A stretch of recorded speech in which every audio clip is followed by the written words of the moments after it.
It's time for breaking bread with Papa. Hey, don't you know? Hey, it's sourdough. Hey, it's time for breaking bread with Papa. Hey, don't you know? Hey, it's also a show. Hey, What are you drinking?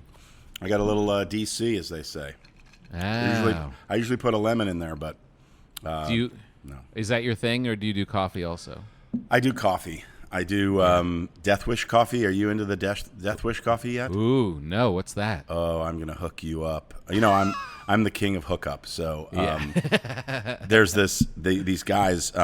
Since I'm doing some with Barstool Sports, and these guys advertise on Barstool, and I met them years ago. They kind of go after the rock and roll community, and it's the strongest coffee in the world. But Oh, my God. But it's not super acidic, and it doesn't taste terrible. It tastes so good. So I usually have that, but at 53, you can't have too many cups of coffee during the day. Oh, it's so upsetting because I literally could drink coffee 24 hours a day. I love it so much. I know, me too. But I'm really now at a point where, you get in the afternoon. Are you going to go for that third cup of the day? Are you going to ruin your time between 10 o'clock and 1 a.m. when you're trying to sleep? It's true. I know. And I don't know how do people do it in Europe? Are they just like their bodies are just so used to having a double espresso, a 2, 3, 4 shots of espresso? I know, like late at night. I think that the espresso, I've been told, doesn't have as much caffeine as what we have in our, we're walking around with big barrels of liquid. Right. And they're just like a little sip in the go, but I don't know. I want to be, I always try and err back on, well, I should just be more Italian. I should just do what the Italians do. Right. Right. But if I have an espresso after dinner. But coffee and like a casual drink like that, it's supposed to be something that, like tea, right? Tea, the whole idea behind tea time is to actually relax and take a second for yourself and just, just center yourself again. And then, so when I try and do that now, all I think about is my heart. My buddy Kevin Smith had a heart attack doing the stand-up show. And so I went to the doctor and I checked myself out, and the doctor was like, okay, I got good news and bad news. The good news is you got no blockage, everything's fine. The bad news is you're fat and you need to get on the Peloton. So it's like, so I this is what I think about now when I have a cup of coffee, which is ridiculous. Know. So wait, if everything's good and there's no blockage, why do you gotta lose all this weight? Oh, why do I? You're right. I should just gain weight. I got no blockage. No, but maybe this is your natural weight. Maybe this is okay. That's true. I'm up in weight though. The last big job I had was Star Wars, and I had to get into that flight suit, and so I lost a bunch of weight. And JJ Abrams, my my dearest friend in the world, he's always like, you gotta. I just don't want to be the fat guy, dude. I don't want to be a guy that you look at and go, he could lose some weight. But you're never going to be like the skinny guy either. No, and nor do I want to be. But I agree with you. But there is a tipping point. There's a tipping point where you look at somebody on TV and go, like Garland is.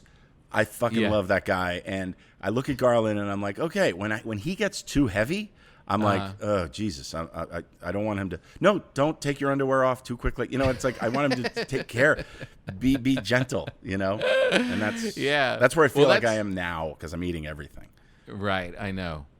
Well, that's why I was excited. I mean, we've been friends for a long time, but I was excited to have you on the show because you seem to me as a person who enjoys life, enjoys being a big part of life. You always have people around. You got your family. You do the stuff. So I can only imagine that food and drink is a big part of that as well. Absolutely. I don't know if you even know this. I did a Food Network pilot. Like my dream is to do what Andrew Zimmern is doing with normal foods, or what Bourdain did, and what Zimmern's doing now. Andrew's doing this great thing where he's really getting people together and discussing topics that they normally wouldn't be able to get along. They're just talking about our world. But food has always been a very big part of, I grew up in a wonderful Jewish family. Food is very important. Yeah. Where did you grow up? In L.A., right?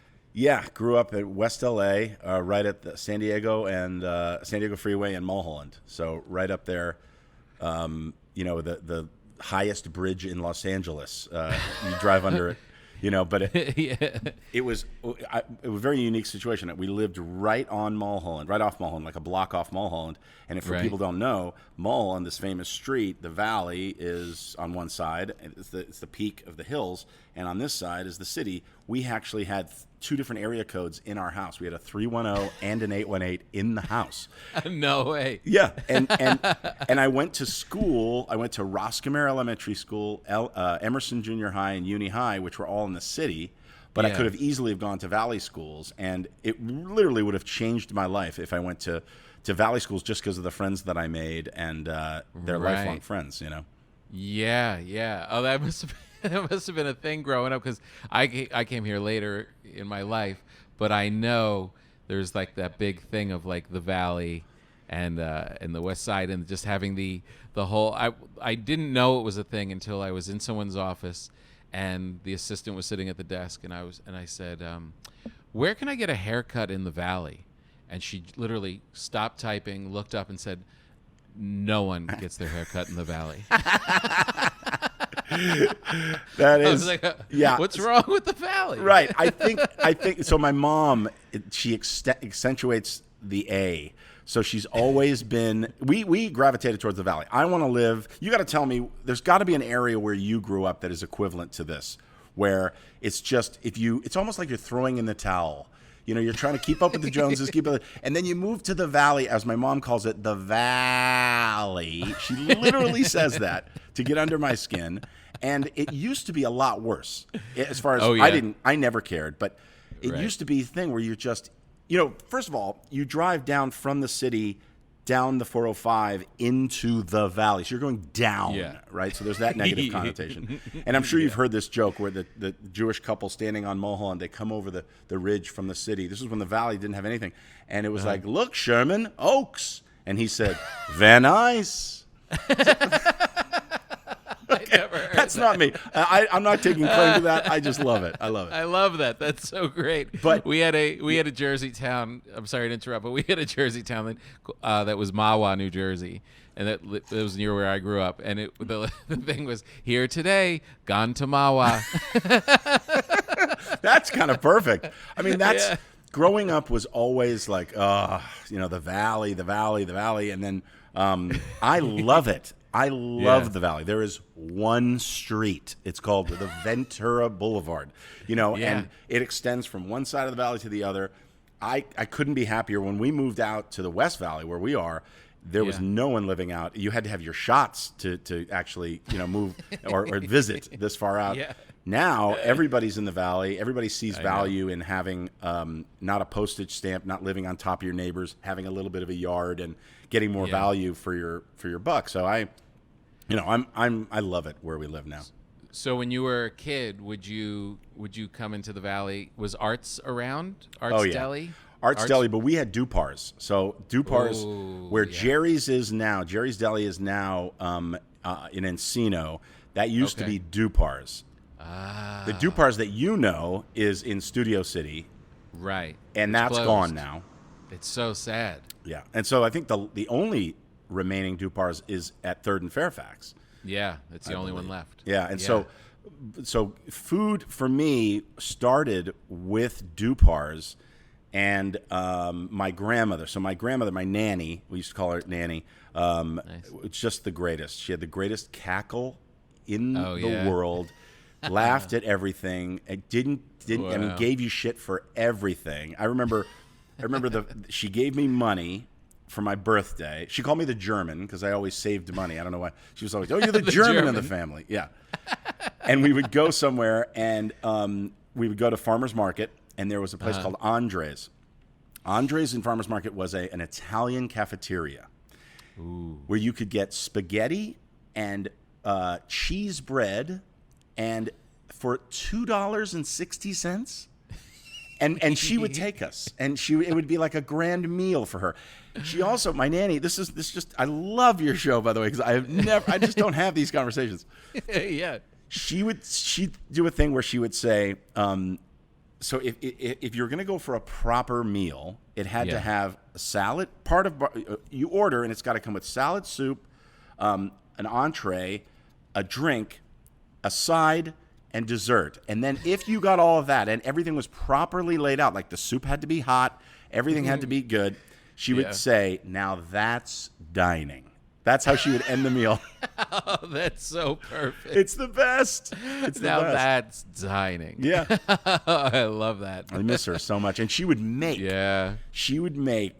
these chicken sandwiches, and we still to this day, my boys would ask me, they still do, can you make me a nanny sandwich? And what it is it's just pulled chicken, and we use dark meat chicken off the bone. Ooh. And toasted sourdough bread, which I cannot wait. Look at that baby! Come on, this is so good. I just went and delivered that, and then came back to do the podcast. Oh my God! Look at that! It's like a freshly crusted popped zit. It's like so perfect. How does this rank color-wise for you? Good. That's perfect. But I've been going darker recently, where I'm letting it go, and I'm experimenting with it, because to get it really dark means it's going to be in there a little longer, and it doesn't overcook the bread, but it definitely, the crust is a little overcooked, but it also brings out these caramelly flavors in it. So that one's perfect. That's what I've been eating for the last couple of years. You got to have some balls though to let it go past this. Like this is just gorgeous.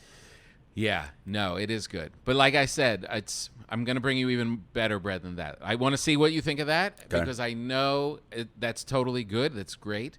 I would have brought it to you yesterday, but we had the holidays and all this other stuff going on. Yeah. But I will bring you the bread that I think is perfect, and then we'll see what you think. Because I also get in my head what I think is perfect, and then my wife and kids are like, "No, yesterday's was so much better." Right. And then, do you go thin slice or thick slice? In between. I'm very much a snob. You have to have a really good serrated knife, because even the best sourdough, you got to kind of saw through it.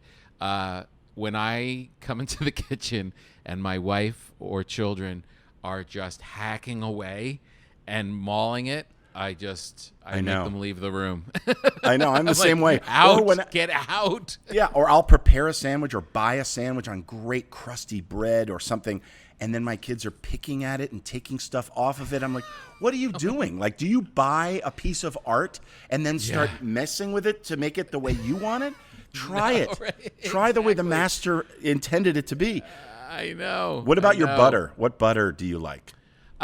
Straight up Land O'Lakes is good. The Irish one, was it the Kellys? Yeah, I like that. That's good too. I do this crazy thing, which I know you will like, where it's called the gentleman's breakfast, where the night before you take a stick out, let it soften up on the counter for a bit, and then you dice up garlic and anchovies. Mix that into the butter, put it back in the refrigerator, and then the next morning you get a pretty thick slice of the bread, and just smother garlic? Raw garlic, diced up really small. Same with the anchovy. I'm telling you, I know. Wow. I know it sounds a little bit like a nightmare, but it is so good. It's so good when you take a bite of it, you start pounding on the table. It's so good. I do that all the time. I'm not kidding. It's called the gentleman's breakfast, where you have that also with scrambled eggs next to it. Don't even need the eggs. So you just do this. Are you aware of the pizza reviews that Dave Portnoy does? He's the head of Barstool Sports. He goes by Davey Page Views on the One Bite. They're called One Bite Pizza Reviews. They're wildly famous. He is so brilliant. He says one bite. Everybody knows the rules, and he's doing every pizza place in New York until he finds them all. And he's done over 400, 500 places. But he's also branched out when he travels to other places. But he does And it is like my mouth is watering right now thinking about them. Every time I see it, just like this. Every time, I don't know. I know that food is an addiction for me. It makes me so happy. It makes me the emotion of the endorphins. This must be what it's like to OD on crack or something. When I have like I can't wait for that gentleman's breakfast now. Oh my God, you're gonna flip out. No, I'm the same way. And this back to your doctor's appointment. This is the unfortunate. This is the injustice of life. Is that all right? We're not drinking like crazy. We're not doing drugs. We've got a family. We're not running around and partying and stuff. Just let me have the food. Let me have all the food I want. Yeah. And they won't let you. Exactly. They won't let you. I know. Oh, it's so bad. Infuriating. So that's why I wanted to do a show. So I did a show. I did a pilot that I can't wait to show you. And it's called Nickel and Dining. And it was finding great food for great value. So you're not breaking the bank. Yeah. And we went all over LA. We went to the Nickel Diner downtown. That was how we started. That place is incredible. And we went to Bar Ama, which is, if you don't know, this chef Joseph Centeno in LA. He's got like 5 places. This is a place where he cooks his grandmother's Mexican food, but kind of fancies it up a little bit. Like albondigas isn't just meat. It's a meatball soup, but it's like there's meatballs the way his grandmother used to make. Unreal. Oh my God. Yeah. That's amazing. So back to your grandmother. Yeah. She would make, it would be sourdough bread that she would make the nanny's chicken sandwich on? Yeah, she would do white bread sometimes, but a lot of times it was sourdough bread most of the time. So she would take sourdough bread, and also I could feel her soft hands and her love that she did. She had a little toaster oven.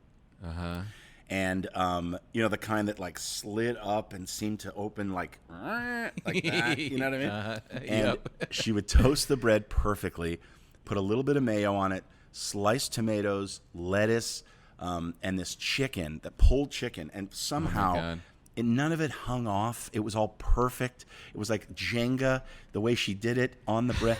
But when she put that together, and then when she cut it, I still to this day, I try not to dent it when I'm cutting it, So I do a little bit of the saw, but you can't use a serrated knife on a sandwich. It's not going to go through the. I don't know how she did it. But it sounds like she had great bread. Yeah, she had great bread, but perfect. And then she had these what I still would love to find, these plastic plates that just it reminds me when I was a kid. And my brother and my sister. What a memory. God. My grandmother used to do a little, she would put it was the only place I saw the little pickles, like the little, the tiny little, what are they, gherkins? Gherkins. She would put those on the side of and I'm eating sandwiches my whole life. I'm running around, my friends are making sandwiches, my mom's making sandwiches, everyone's making sandwiches. But you go to Nana's house, you got that little pickle on the side, and it was just like, I can't even tell you if they were good sandwiches, but they were the greatest of all time because it came with that pickle. And what kind of sandwich do you remember? Was it just like a cold cuts? Yeah, just cold cuts. Probably like bologna. I mean, it wasn't right. She wasn't the great cook. There was the other grandmother who was like dialed in with all the cooking. Yeah, but she threw that pickle in. It was a game changer. So are you? That's what she said. So you. What about now? Like, obviously you bake. You love making beautiful loaves of bread for friends and things. But are you in other aspects of the kitchen? I mean, do you smoke meats? Do you do any of that stuff? Because I'm enjoying that. Yeah, no, I live in a predominantly vegetarian house. So my wife and 2 daughters are all vegetarians. So any meat adventures happen outside at the grill, and I try not to. I can make it, and now that we have a dog, my wife likes feeding the dog meat for some reason. She didn't want me to eat it. I was going to say, your dog is eating better than you are. Oh, 100%. Like, I'll get a really nice steak, and she's like, "What do you have for the dog?" And but I cook a lot of Italian food and stuff in the kitchen. I'm constantly I cook a lot, and I'm always adventuring out and trying to come up with other stuff. And there's like even like the recipes, like it'll call for like a little anchovy in the. I have this great Italian cookbook. What is it called? It's right here. I'm using it as my stand. The Essentials of Classic Italian Cooking. Ooh. And the whole thing starts off with anchovies. It's all about putting anchovies in all of these dishes, and it's like a real old school book. Do you make your own pasta? No. I haven't done that either. I don't. And, I learned how to do it when I was in Italy. I took a class when I was on vacation, and they showed us how to do it, and didn't even try it once. And the problem is you run into some really good Italian cooks who use dry pasta, and you're like, well, if they're using dry pasta, Right. Why am I going to go through the effort? Yeah, why am I going to go through all of this? No, but But when you have fresh pasta, there's a huge difference sometimes. I mean, I'll taste it. I agree. Oh, it's so delicious. And it sounds like you don't want to do the work, and I don't want to do the work. Yet you just got done telling me this took 3 days, from starter to finish. So. No, I know. And I've actually been camping in the kitchen more, like on days when I don't have a lot of writing, where it's just like going through emails and that kind of, busy work.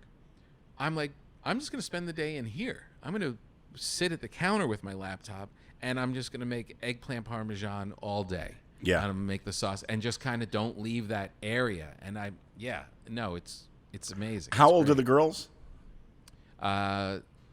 Turning 18 and just turned 15. Oh, okay. So you're right there with me. I mean, I have a 24-year-old, a 20-year-old, and a 16-year-old. So I mean, we're in the same range. What I find just amazing now is that the torch has been passed. Like my Ben, our middle guy, he'll prepare the whole meal, and Jake will do the asparagus and the Brussels sprouts, and they'll get it all. I mean, watching, and Sam loves to experiment. There's so many great TikTok videos, I guess, or videos on Instagram or Snapchat or whatever, and they do it in super fast. So we have to go back and freeze it, and how much. But I mean, it's so satisfying. Like those. No, I know. My kids have turned into bakers. They're in there. My one daughter makes cookies like it's like putting ice in a glass. Like she's in there and it's like whipped up chocolate chip cookies out of nowhere. I love it. It's like, it's really insane. Now, what is it? Because I grew up in New Jersey. And lived in New York forever. The whole town that I grew up in was predominantly Jewish. All my girlfriends growing up were Jewish. I was always in Jewish homes. It was part of that culture, the New York metropolitan area. What is it about the Jewish culture that is so good at the sandwich? I mean, and then you come out here and it's arts and cantors and I mean, why what was it about why they just dialed that in? Yeah, this is going to sound terrible, but I really think it's because it's packaging. I think it's saying, you know what, we could enjoy this, and maybe, I can wrap it and sell it, and I can package it, and I can take it on the go. And it's also leftovers. Like, what do you do with the leftovers or the meat from the night before? Let's slice it thin. Maybe. I don't know. But it certainly seems like, it's, they really do. And then they pile it high. Like, you talk about like, Italy, they have little sips of coffee, whatever. You go to any deli, Art's Deli you mentioned earlier. Oh, my God. Every sandwich is a work of art. That was their, remember? The huge thing on one sandwich feeds a family of 5. Those pictures, they take side shots of sandwiches and they blow them up, and they're on the wall on the side. Yeah. And not like to order from. This is like the art of this is the decoration for the thing. But they're not attractive pictures. No, they're just no. Look at this buttload of meat on this one. Exactly. And it's almost like the TMJ challenge. Like if you can dislodge your jaw enough to get your mouth around that sandwich, I don't understand who's buying that stuff. It's so funny. It's so funny. Or like a club sandwich in a hotel. To me, I love a club sandwich. It's like a gentleman's sandwich for some reason. I just love it. And taking that toothpick out and keeping it perfect and trying not to. the bacon coming out. All the fries in the middle. Yeah, the fries in the middle, and you're alone in your boxers in a hotel room. You've been there so many times, Tom. I can't. The best.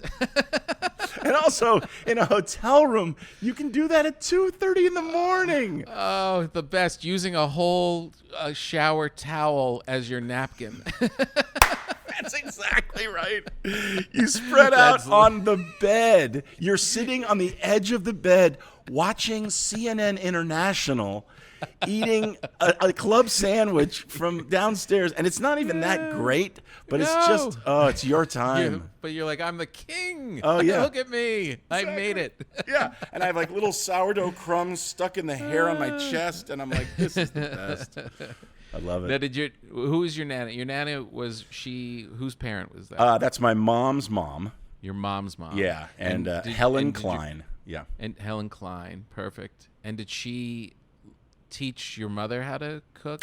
She did. My mom was a pretty good cook, actually. Yeah. Yeah. But I have to say, growing up, a lot of bologna sandwiches. My mom was not very health conscious. Yeah, not she our made generation. She made like her chili con carne. You know that brick of chili con carne that you can buy in the stores. I think it's XLT. I don't even know if they make it anymore. I think it was like outlawed. I don't even know what that is. Oh, it's like a brick of it's chili. What is it? The pie that we made. It's called. Oh, I'm drawing a blank. It has olives in it and corn. Tamale pie. I'm sorry. It's a tamale pie. So it's like the inside of a tamale in brick form. And you take it out and then you break it up and you do layers. It's like a 7-layer dip without the beans, but you use that. Oh, it's so delicious. It's ridiculous. Oh, that's crazy. But it's kind of prepared. It's like taking prepared or, like bologna, like it's all. Yeah. My mom, though a really good cook though, and she did learn from Nanny how to make things. But nothing, you can't really substitute for the hands and the love of the grandparents. No, I know. There really is a thing, and it's so funny because I watch it now, like with my kids, like I can make the same exact thing as my mother, but my kids will like what my mother makes more. Yeah, right. Because it's coming from Although, me. though it's like I'll rush to put the chicken on a Nanny sandwich. And I think there is really something to the time that it took. Mm-hmm. It's another 2 minutes at the end of the day. But we rush and we substitute things. My wife, Elizabeth, is a really good cook. And she made pizza. Our best friend has a thing called slowrisepizza.com. Slow Rise Pizza. He's like the pizza whisperer in Los Angeles and New York. What's his name? Noel Broner. Noel Broner. Yeah. People know him. I mean, he does these. Yeah. He does private parties. He goes and fixes pizzas at restaurants. He adjusts their oven and adjusts their starter. But it's all about slow rise. Let that dough rise. You and I are going to take his class. Okay. Oh, I'd love to. I'm doing that for you as a gift. We'll do it. It's on Zoom now. We'll probably do it. Maybe this Friday we'll do it. Right. So great, and he's just brilliant. And I want to do it in person. Yeah, I know. I do too. Let's wait. Okay, let's wait. Let's wait. All right. I want to meet him. This is too special. He's the greatest, and he'll do like. I remember a friend of mine. They were, I went over to Steven Spielberg's house for a party, and they bring in a private pizza chef, and I said, I bet his name was Noel. And they're like, yeah, it was.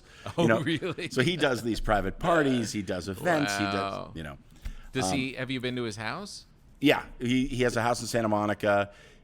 Pizza oven? He doesn't have a pizza oven in his place. He's got an apartment, so he ran an incredibly successful nightclub in L.A. many years ago. Cashed out, made a fortune, made a great amount of money, and then just said, what do I want to do with my life? Like he decided we moved to New York, and it's kind of everybody's dream. It's like. You talk about, I just want to go to a pizza. I just want a bagel shop. And when you describe working in the bagel shop, dude, it kills me. I had a frozen yogurt store years ago. Oh, yeah. When you describe, you're like, she bends over. I'm like, I'd hit that. Like, it's so funny, dude. The characters that you describe, and the best part of that bit when you say, I don't want to own it, I want to work there. It's so funny because it's like, I want to shed all responsibility. I don't want any of that. I just want that 9, whatever. That's a 9 to 3 job. Making bagels, Oh, it would be a dream. I know, it would it's be really a dream. Oh, just the ritual of it. You're doing something mindless, but also very meaningful at the same time. Oh, I would do it in a second. Where do you get your bagels? Okay, this is interesting you bring that up because I've been, as you know, out as a New Yorker. You come out here and you're flailing. You're really Without flailing. question, yeah. So, I would do like Western bagel, which was always, and a New Yorker would turn their nose up at it, but a cheese and jalapeno bagel toasted with cream cheese. Oh my God. I mean, come on. That's just mind blowing. And don't talk to me. Don't talk to me while I'm eating. A nice cup of coffee, a little half and half, little Splenda, and a little cinnamon in there. I'm gone. You will get bit if you come near me. Exactly. But it's still not like the traditional bagel. It's still like it's its own thing. And then I started making my own bagels from my sourdough starter. Wow. And and I have to say, I live also with some bagel snobs as well, and everybody was like, "You're onto something. These are legit. These are legit good." The solid crust on those bagels must be ridiculous. Ridiculous. And the only problem is it's really labor intensive, and I don't have the routine of it. Like I should be doing it all the time to get good at, but I just haven't been. So do you boil it? Yeah. You boil them both sides, and then you bake them. Oh yeah. So it's not just taking the dough, rolling it into a bagel shape, and baking it. You're doing the whole thing. And the dough's a little different. I actually use a mixer for it to get the right consistency. Okay, you're making me bagels. You're making me bagels. That's what I want. I'll make you bagels. Yes. Yeah. Oh my God. Or we'll make it together. We'll make it together. So all right. So there's this group, this company called Bub and Grandma's. Have you ever heard of them in LA? Bub and Grandma's. This guy, Andy, is an amazing bread baker. And he started at home just as a little home hobby. And then he just kept getting deeper into it. And I befriended him when I was doing this thing for the Food Network. I used him as the first guy to do the pilot for the show. He had this little warehouse space in LA, but he supplies bread for all these restaurants in LA. Wow. Mozza, I mean, everywhere, just like a crazy amount of bread, and he just distributes it all around, and he just started making it, and he had some other gig. This is what's so great. Like all these people, they start off with some gig doing something, and then they just follow this passion. And he was really perfecting. I love when he tells the stories of perfecting baguettes, which is so hard to do. It's baguettes in a home oven is just a shit show. Oh, I'm sure. I mean, you got to get the steam, and he was literally to the point where he was putting bricks into the oven to create his own brick oven inside his oven to finally nail it. And then he realized this is no longer just a hobby. I've got a problem. Right. And then moved out and got a proper oven and stuff. Yeah. Oh, so good. So anyway, he hooked up with this company, Bell's Bagels, in L.A. It's like a little south of Glendale. I'm confused of what those neighborhoods are over there, but it's over there, and that's towards downtown. And Altadena. He's in the Altadena area, maybe. Is that the Altadena area? I think something like that. Yeah. So Bell's Bagels, during quarantine, I saw, you're trying to support all these local ones, and he's like my conduit to all these different great offshoots. So I got in my car, and what would normally take an hour to drive from my house to get down there is like 15 minutes because no one's on the road. And man, I'm telling you, I got home, and it's like my kids thought I flew to New York and got bagels. And I can't wait. Bell's Bagels, Belles or Bells? LLES. Okay, Bell's Bagels. Look them up on Instagram, and that'll link you to all of it. And you just go and stand in line, everybody's 6 feet apart, but everyone's starting to know about them. Right. And you just look at the Instagram, you'll be like, oh yeah, this is a bagel. Right. This is what I've got. Exactly. I bet you. Hey, Andy is his name. But Andy worked with them somehow. I don't think Bubs and Grandma is associated with them any longer. I think okay. He was there, like, also making bread and stuff, but they've had a relationship, and Bell's Bagels is just cranking out bagels all the time. I have an idea for my next Food Network show that is just, it's so great. And now with COVID, I don't know how I'm going to do it.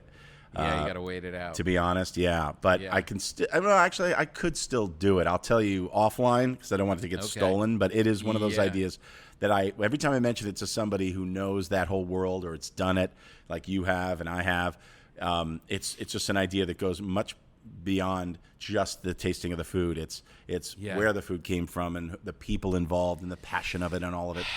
I know Yeah, I know. But you know what? It's almost the kind of thing, and not to talk, too inside baseball, but the Food Network is all about contests. They're all about, devouring everybody. And it's like they've given the Guy Fieri does the thing on the road, and everything else is contests.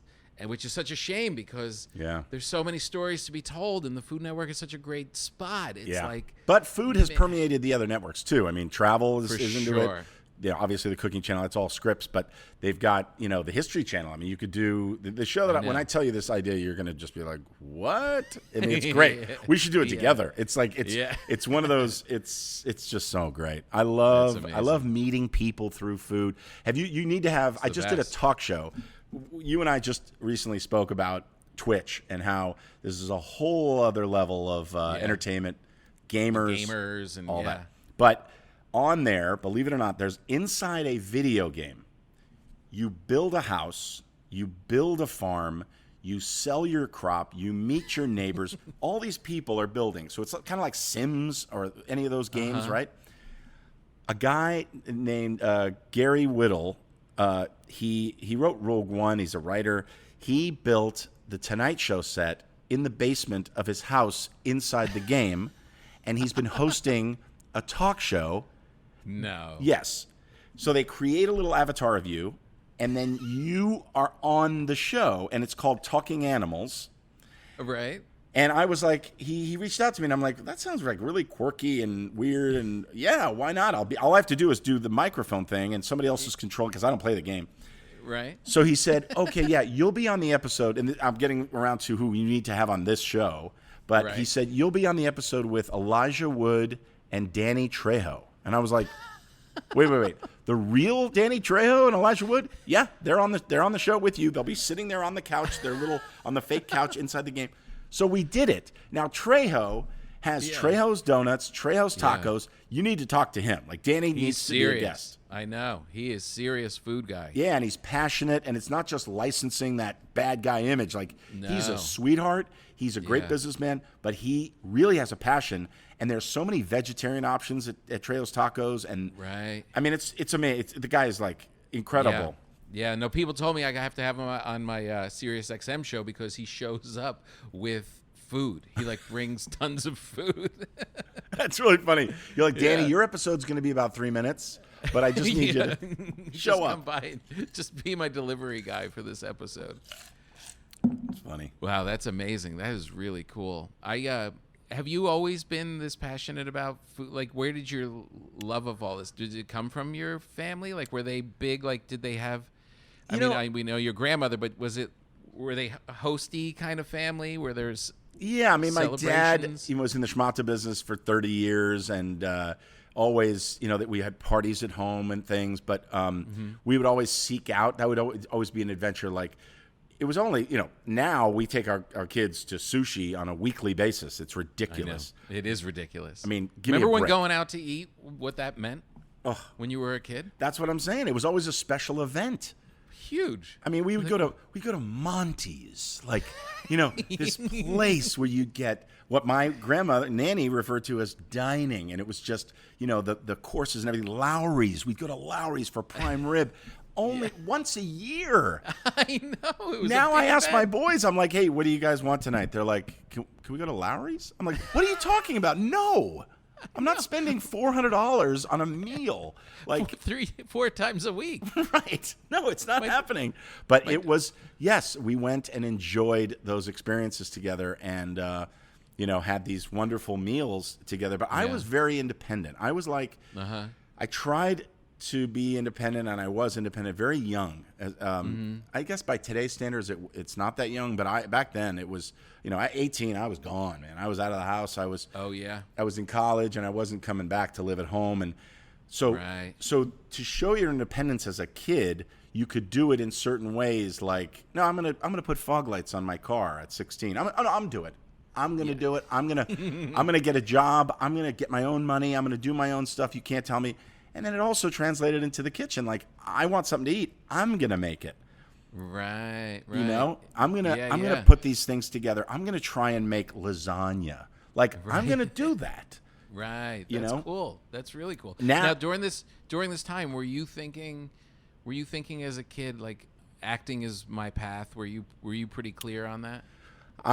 So growing up, my friends were all in one form of the business or another. Their parents, growing up in LA, a lot of people. Yeah. So I give J.J. Abrams as an example. Like, when we were 9, we were making movies together. We were making, between 9 and 12, 15. We were doing prank phone calls to little fake commercials to, he had his little Super 8 camera. Matt Reeves, who's another brilliant filmmaker. Matt was, was in our group. Brian Burke, Mark Sanderson, all these guys. And so JJ, we have movies where I'm acting in these little things. Yeah. And you just get the bug of pretend, and getting a reaction out of people. And it's very similar to food. Like, when I cook something and I watch the reaction, I want to see that first bite, or I know you're like this. I'll make something, my boys will be upstairs, and I'll yell, I'll be like, dinner. If I don't hear their feet coming downstairs right away, I get pissed off. This is prime every minute that's going by. I've already rested the meat. I've already taken, the toast is now getting cold. Like, no. I know. You're like, I know. I'm the same way. I've gotten to a point now where I call them earlier because I want them.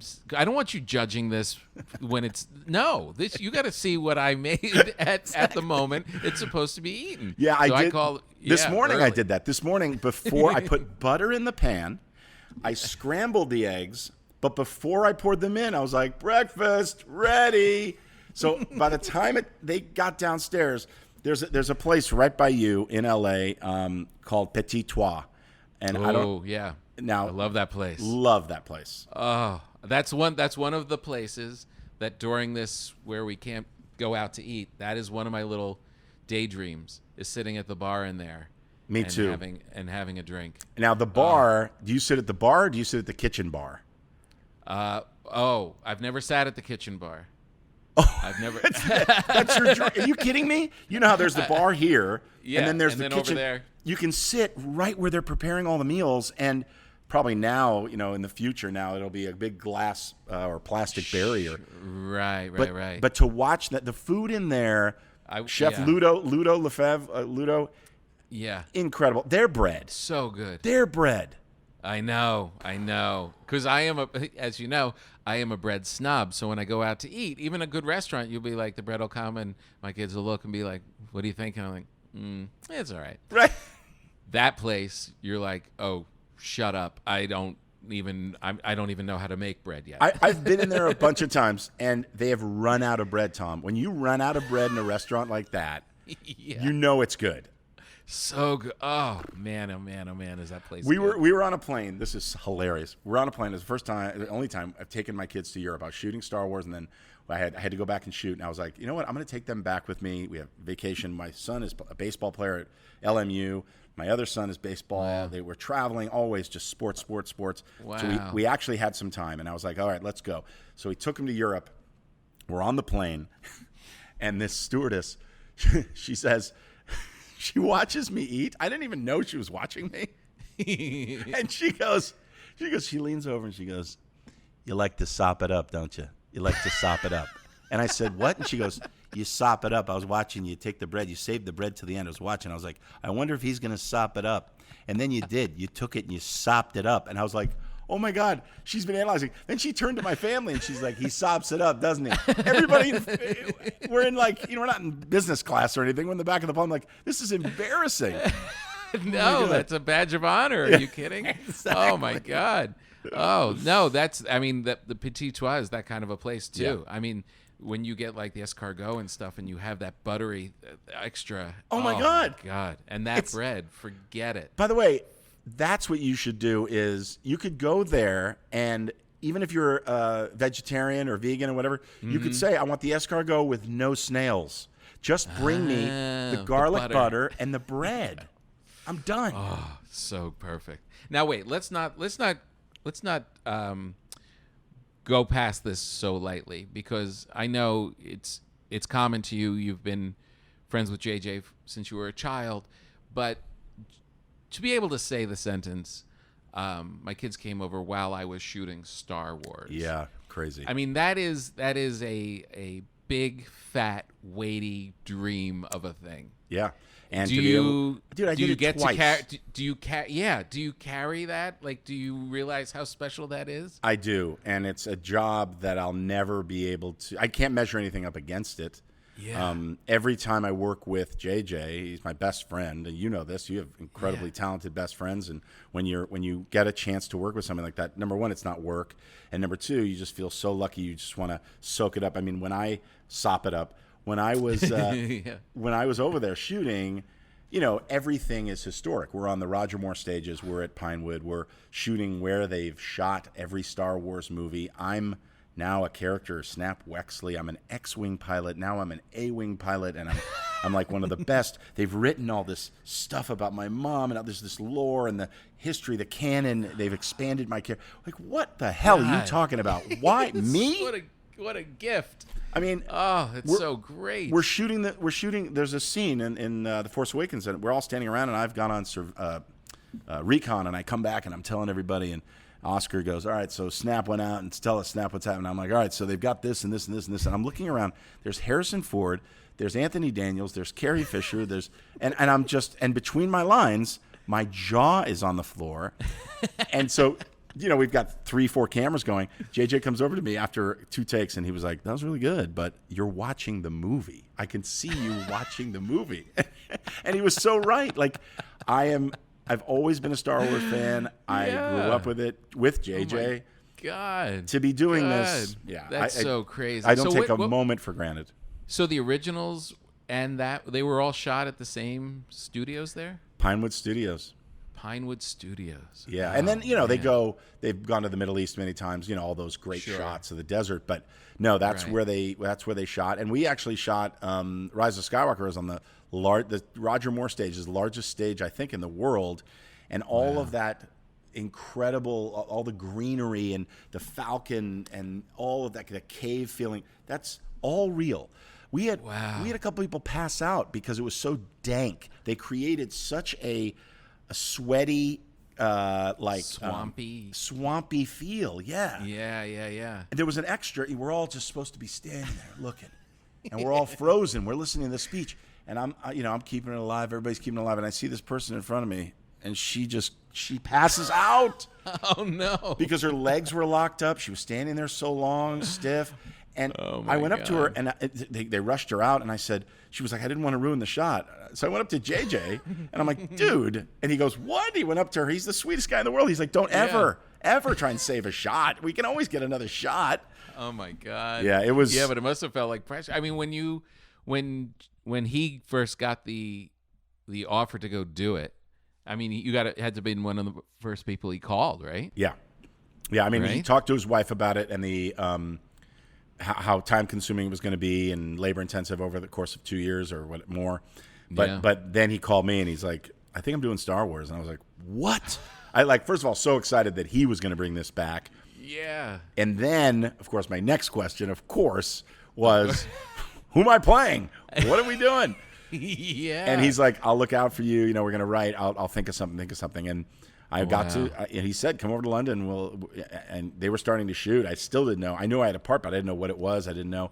And I get there, And food, of course, plays a role.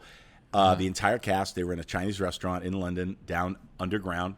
And I remember going in the restaurant, then going downstairs into the basement. And I see them all, a bunch of fresh faces. I didn't really know who some of these people were. And Larry Kasdan is sitting there with JJ. And Larry looks up at me and he goes, "There he is. There's Snap Wexley." And I'm like, as soon as I heard that name, I was like, that has to be a cool character. I mean, it's not a creature. I'm not wearing makeup. That sounds like a pilot to me. Wow, that is the coolest. Oh man, oh man. He's the best. JJ is just the greatest. He's the greatest. Yeah, I met him. I met him briefly at a friend's house, and he was just very, very quiet, very unassuming, and and I was trying to play it cool. You just don't want to be like, "You're JJ." Exactly. Well, now you can. Now you can. But I mean, what a cool thing. I mean, he's taken up that mantle as, the guy, the Spielberg-esque thing of our generation. I mean, that's such a cool thing that you guys were such pals. And he, just as much as I, appreciate every moment. I mean, you should see him when he's on the set. He literally said to me a number of times, he's like, "Look around, man, because we're not going to shoot a movie this big ever again. Like, this is just it. This is huge." It's so great. It's so great. Oh, I mean, isn't that what the whole key to life is, when you're in those moments, not letting it pass, like letting it just kind of seep in, and just for a beat, and then get back to work. But just take that beat and be like, "Oh, holy shit, we're here." So let me ask you about that. You talk to yourself a lot. You have conversations with yourself, man. You're a lunatic. You comedians, you're on stage and there's no one talking back, and you just keep going. And I know it's like a long monologue and everything, but you keep it so conversational. When you have that moment, when you're standing in front of those, and you've played these huge crowds, and you've got them all, they're just all the laughter, and then the pins and needles on, like, what is the next thing you're going to say? You tell me how I'm supposed to react. You make me happier. I couldn't be more happy, and now you're going to make me even happier. I'm forgetting about my babysitter and the thing and my uncles in the hospital and whatever all worries. You got them all, dude. What is that moment like when you're... I mean, do you kind of go, "I'm just going to go for a little water here on my stool," because this is incredible. It is incredible. It is, but there's a lot of those moments I'm thinking, what would happen if I just fell over right now?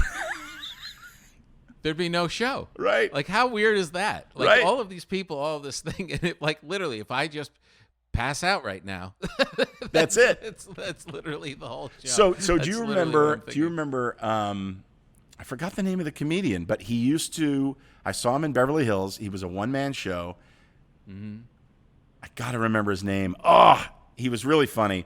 And he was at the Cannon Theater, and he does this thing where intermission, he lays down, takes a nap on stage. And he laid down, and he took a nap one night. I saw him do the show, and he laid down, took a nap, and everybody goes out, and you're like, is he ever he's not going to get up? Oh, that's intermission. The lights are up. And you go, and as you're leaving the theater to go in the lobby for whatever, you look back, and he's still there. He stays there and naps. And then he gets up. When everybody comes back in, he gets up, and he finishes the show. Anyway. Oh, my God. He did that in an intermission, and he died right there on stage, laying there, taking his nap. How do I not know this? I know. How do I not know this? And his brother, he's got a famous brother. I think Eddie Arnold was his brother from Green Acres. So weird. Oh, my God. Did you see it when you were recently, or when you were... No, I was younger. I went with my parents, and we saw his one-man show. Oh. And I forgot his name. Oh, my God. We got to look that one up. Yeah. That's crazy. Oh, he's like a classic, a famous older comedian. Yeah. Just brilliant. Oh, that's so crazy. But that was just reminded me. But that's like, what I think about that all the time. I was like, what happens if you just... Well, Kevin Smith he was doing a stand-up special, and he was doing two shows like you told me you guys do. He did the first show, and he ran long because he rambles, and he ran long, and it was brilliant. And he was backstage, and he started getting dizzy, and he laid down. He was on the ground. They called the paramedics, and the paramedics came, and they were like, "You're not going out to do the second show. We're taking you to the hospital right now. You just had a heart attack." No. And it was during that, between shows. At your special, between shows. You've been waiting all that time. I know. Oh, my God. What a nightmare. When was this? This was 2 years ago, and he's lost all that weight. He became a vegetarian. Oh, Yeah. And Yeah. now he drops a ton of weight. Thank God he's healthy. He's a guy who never, like, I feel anything, I go to the doctor, I'll get a stress test. I do everything. I just want to stay on top of it. Yeah, and I've caught some things, you know, my cholesterol, I got to work on this, what out. Some people just don't go to the doctor. And he apparently, if you should listen to his podcast right after it, it's fascinating. Oh, yeah. He talks through it. He didn't want to take his pants down in front of the doctors. Like, it's funny, but it was also, you know, it's a wake up call where you're like, if you're not feeling well, get yourself checked out. I know. And that, you know, that's kind of like the way I'm treating like all of this. Like we were talking about, you know, just being able to eat all of the foods and do all of the stuff. At this point, it's like, you know what? I don't want to waste my time with garbage. It's like if you have to pick your spots of when you're going to go off, like this should be a great wine. Yeah. Or this should be this should be Petit Trois, you know, escargot. Like Absolutely. These are the, right? You know what I Yes. mean? Like the days of just rocking through and plowing Cool Ranch into my fat face. Not that I still don't do that, but I try my best to like really pick my moments. And of, it doesn't like, have to should be glorious. expensive, by the way. You don't have to go fancy.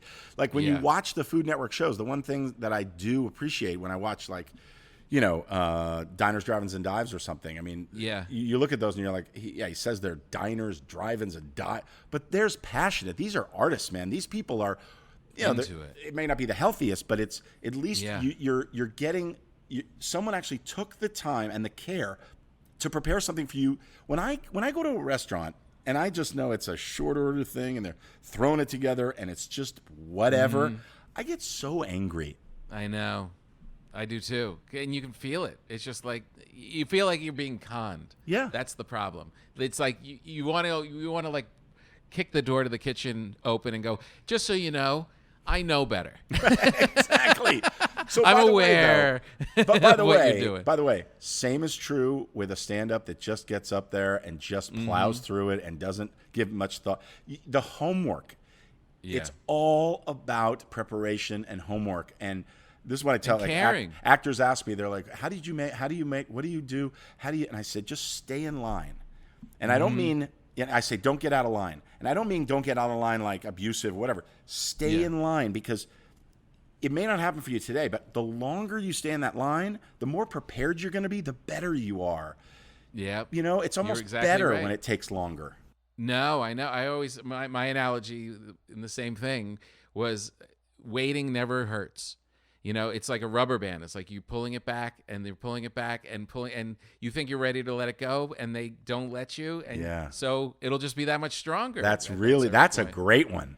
Yeah. No, I know. Any way to stop yourself from driving yourself crazy when you're out of work. Exactly. No, this is good. I'm a rubber band. Exactly. I didn't get this job because I'm going to be better at the next one. Oh, brutal. So, having your kids all home now? Are they all home? Yeah, they're all home, and I'm sure they're baseball a little season aggravated. got cut short. Yeah. They're beasts, though. They're all working out like crazy. I had to kind of upgrade our gym at the house. Wow. We didn't really have technically a real gym, and we got a squat rack and all the stuff that. Jeez, really? So I've been all over OfferUp and Craigslist and everything, just getting weight plates and all that stuff. And I have to say, this is a second chance to have our boys home again, and it's been amazing. I mean, we've had Jake, our oldest, has epilepsy, right? So to have everybody in the house, and knock wood, he's doing great and everything's fine, but it's like to know that there are more eyes on him, and it's just wonderful, like to see when your girls, when they're best friends, when they're hanging out together, when they actually love spending time together and doing things together. You did something right. You and your wife are doing something right, I know, and as aggravated as they get, and I understand it. At that age, like you said, 18, and you were leaving and not coming back. Yeah. Imagine if they came to you at 19 and were like, "No, you have to go back." Right. You would not have been happy. No. But your parents would have been like, "This is pretty great." Right. Exactly. Yeah. I mean, that's and luckily they're able to be independent, but also they love, like I said, they love doing things together, and they love cooking, and we're trying to find a silver lining. I just Sure. recently had a Zoom conversation with a bunch of friends and old friends from high school, and they're living all over the world, and it just really reminds you and smacks of that this is a real thing. This is not a joke. Yeah. And one guy, he's like, "Yeah, I'm burying my mother-in-law tomorrow," and I'm like, "Oh my God, he lives in Italy." God. Another guy, Oh, no. I just got over it. Another guy, and you just realize. In our area, the valley, we've been relatively unscathed. There's been a lot of cases, but not as much as other areas. No, I know. It's been, LA has been the highest in California. Yeah. But it's still, it's hitting a lot of people that are working and a lot of people that are living in down neighborhoods. And yeah, I know. It's this weird thing, especially now that it's nice out. Everybody's like, well, it's summer. I guess that was weird. It's over now, right? Yeah. And by the way, like, nothing changed with the virus. Like, it's all the same. It's still, in 2 weeks, we're going to hear of this great spike. When I look at that, Michael Rappaport, who, screams and yells, and I can't listen to him too much, but he's funny, though. But he's a really funny guy, and he's a great guy. And he put out a video of the boardwalk somewhere. I think it was Maryland or somewhere, a boardwalk. And he played Knocking on Heaven's Door and over it, because everybody's walking around without a mask, and it's exactly right. Like, what the hell is wrong with these people? I know. They show the thing of the Ozarks, that pool at the Ozarks. Well, that was crazy. Yeah, it was like spring break. There are like hundreds of people in this pool. Although I have to say, COVID is the least of your worries of something you can catch in that pool. I know. Dude. That's what I was saying. I'm like, even regardless of a pandemic, that is not a place you want to be. No. That is disgusting. Exactly. Oh, so gross. Oh, man. Well, thanks for spending some time with me. It really means a lot. Dude, and, my pleasure. I knew you would be a great guest because you sop it up. I sop it up. By the way, that is, here lies a man who sopped it up. Yeah, That was exactly. either, there's two things. I'll put that on my gravestone or starting tomorrow. That's on my gravestone, man. Anytime I will follow you into any bakery shop or any oven you ask me. I love you, Tom. So thank you for having me on. All right, let's go to that pizza class. We'll do the pizza class, and we'll make bagels. I want to make bagels with you. Oh yeah. Oh man. All right, I'm gonna bring them to you and see Okay. what you think. Now the pressure. There's so much pressure. Exactly. This is when your kids come in and they're too late. I'll be like, no, you should have had the bagel last night. God I know. damn Well, it. bagels though, like so. What do you recommend? How do I reheat this? Just put it in the oven, right? No, I would just toast slice it. Just slice it and toast it. Okay. That's gonna be the best for that bread at this point. Yeah, for sure. Oh. Yeah. Do whatever you want with it. A little It kind of looks like you. a little almond butter and honey on top. Yeah. Or just a grilled cheese would be good if you have a panini press. Come on. That's not Tom Papa. It's close. Look, hey, it's Tom. Welcome to Breaking Bread. Exactly. You're the best, man. Thank you, man. We'll talk soon. All right. Sounds great. Okay.